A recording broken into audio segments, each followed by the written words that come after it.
Do you ever remember the first time you wondered when someone told you, let's say, what God was, and before you got too indoctrinated into what God was, you wondered, what is that? What is God? And in that very curious, sort of beautiful way that people can do. Or you ever have some of those, you're parents, you have your child comes up and says, Mommy or Daddy, what's God? You know?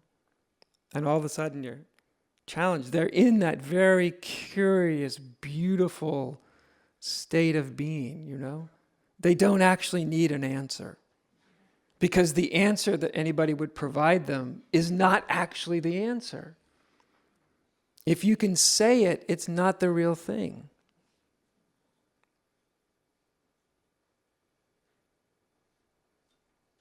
And yet it's so natural to a human being to have these sort of curious and innocent wonderings about life.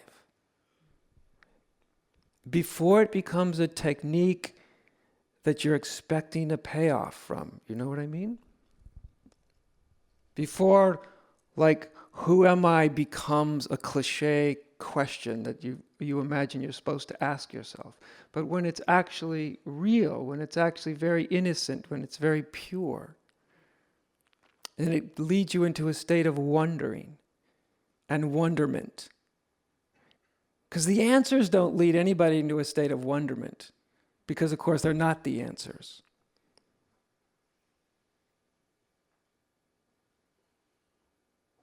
It's like when probably many of you had this experience when you were young, and maybe even as adults. I remember looking up at the moon once when I was quite young, and I just thought, wow, how far away is the moon? How far is it? And just living for a moment in the wonder of that. Fortunately, I didn't have an adult around when I was wondering about that to say, well, little Stevie, it's, whatever it is, 450,000 miles from Earth or something. But just to be in the wonderment. Because this is where our spiritual instinct can really does flourish. That's where where it really lives.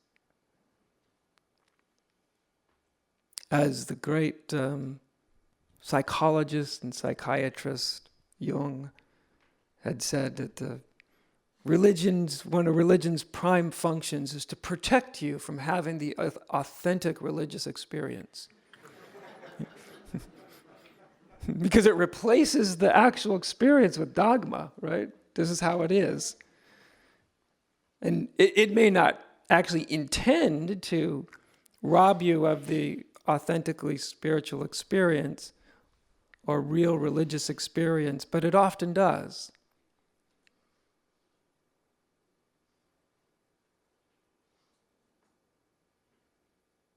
It's a great kind of secret when you realize, at least when it applies to spirituality. Now, if you're a scientist or you're at work or in 100,000 practical ways, we ask questions in order to get very specific sort of basically practical answers.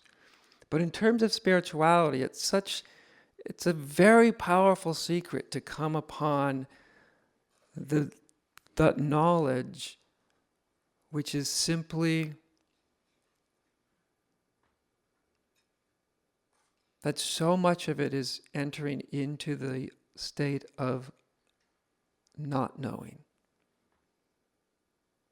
And you hear this echoed in almost every esoteric, inner spiritual tradition.